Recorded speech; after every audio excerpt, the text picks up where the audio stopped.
வணக்க நண்பர்களே, அமரகத்தில் புதிய வேலைவாய்ப்பு விசாக்களை பெற கட்டாயம் அந்தந்த நாட்டு அரசுகளால் வழங்கப்படும் நற்சான்றிதழ் பத்திரம் அவசியம் என அறிவித்திருந்தது.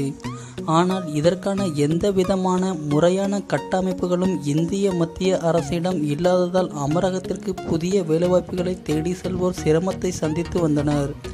இந்த பிரச்சினைக்கு தீர்வு காணும் விதத்தில் இந்தியாவிலே முதலாக கேரள மாநில அரசு புதிய உத்தரவை பிறப்பித்துள்ளது. இதன்படி மாவட்ட தலைநகரங்களில் உள்ள போலீஸ் சூப்பரண்ட் அலுவலகங்கள் ரூபாய் 1000 கட்டணத்தில் தடையில்லா சான்றிதழை வழங்கும் என தெரிவித்துள்ளதுடன் இது குறித்து கேரள அரசு மற்றும் போலீஸ் தலைமையகத்தின் கடிதங்களையும் திருவனந்தபுரத்தில் செயல்படும் அமரக துணை தூதரகத்திலும் வழங்கிவிட்டது.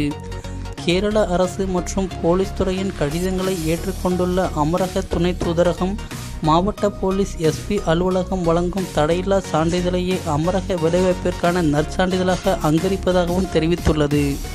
தென்னிந்திய மாநிலங்களான கேரளா, தமிழ்நாடு, கர்நாடகா, தெலுங்கானா மற்றும் ஆந்திரா ஆகிய 5 மாநிலங்களுக்கும் கேரளத்தில் செயல்படும் அமரக துணை தூதரகம் மூலமே விசா நடைமுறைகளை மேற்கொள்ள முடியும் என்பதால் இதுபோன்றதொரு உத்தரவுகளை சம்பந்தப்பட்ட மாநிலங்கள் விரைவில் வழங்கலாம் என எதிர்பார்ப்பதாக திருவனந்தபுரத்தில் உள்ள அமரக துணை தூதர் தெரிவித்துள்ளார். தடையில்லா சான்றிதழ் குறித்து விளக்கமளித்துள்ள கேரளா போலீஸ், விண்ணப்பதாரர்கள் ரூபாய் 1000 கட்டணத்துடன் பாஸ்போர்ட் காப்பி போன்ற தேவையான ஆவணங்களை இணைத்து விண்ணப்பிக்க வேண்டும். விண்ணப்பதாரர் மீது எந்த குற்ற பின்னணியும் இல்லாத நிலையில் தடையில்லா சான்றிதழ் சில தினங்களில் வழங்கப்படும்.